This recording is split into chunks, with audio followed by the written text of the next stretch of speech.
ప్రార్థించే పిల్లల కన్నా సాయం చేసి చేతుల మీద అందుకు నిదర్శనం సిఎస్ కుమార్ గారు. ఈ పూట ఈ వృద్ధులకి, అబాధ్యులకి, అనాథులకి నిత్యావసర సరుకులు, వాళ్ళకి కావాల్సిన ఒంటికి కావాల్సిన సబ్బులు, పేస్టులు, షాంపూలు, మరి అనేక రూపంలో మనకు అలా కావాల్సిన తినడానికి సరుకులు కూడా ఇవ్వడం జరిగింది. వారు వారి కుటుంబ సభ్యులు ఎప్పుడు భగవంతుడి ఆశీస్సుతో ఉండాలి, అలాగే మన దీవెనలు కూడా ఉండాలని మనస్ఫూర్తిగా కోరుకుంటున్నాను. మరి సరుకులు పరబ్రహ్మం స్వరూపం అంటారు. ఇంత మంచి సరుకులు రైతు ఎంతో కష్టపడి ఎందరికో పండించి ఎందరికో ఆకలి తెలుస్తున్నాడు ఈ సరుకుల రూపంలో. ఆ రైతన్నకి కుమార్ సార్ దగ్గర నుంచి, వారి కుటుంబ సభ్యుల నుంచి, స్నేహితుల నుంచి, బంధువుల నుంచి, ప్రజల నుంచి, ప్రపంచ దేశాల నుంచి, మా ఓల్డ్ నుంచి, మా బోడాసినామా నుంచి, అందరి దగ్గర నుంచి కూడా మరి ఇలాంటి సరుకులు తీసుకున్నామంటే ముఖ్యంగా రైతు అనేక పంట పండించి అనేక రూపాల్లో మనకు ఆకలి తీరుస్తున్నాయి, అలాగే నిత్యావసరాలు కూడా వస్తున్నాయి. మరి ఈ రోజు మన కుమార్ గారు సరుకుల దాతగా నిలిచినారు. సరుకుల దాత, సరుకుల దాత, సుఖీ భవ, సుఖీ భవ.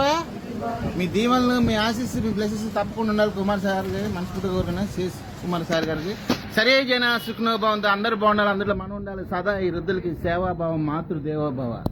జై హింద్.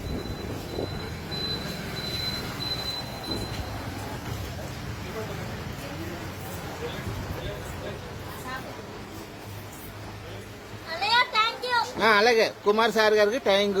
మా చిన్ని బుడ్డి పద్మ గారు చెప్పారు. మోట ఓపెన్ చేయమ్మా.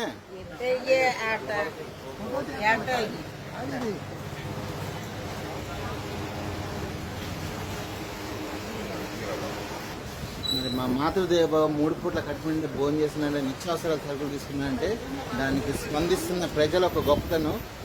వారు ఎప్పుడు ఇలాంటి కార్యక్రమం ముందంటూ ఉండాలనేసి మేము సైతం అనేసి ప్రజలు వచ్చి చక్కగా శాకాహారాలు అందజేస్తున్నారు ప్రజలు.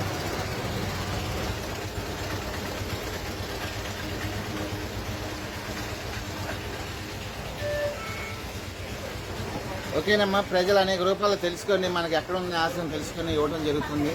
సిఎస్ కుమార్ గారికి ధన్యవాదాలండి, కృతజ్ఞతలు. Thank you sir, thank you very much sir.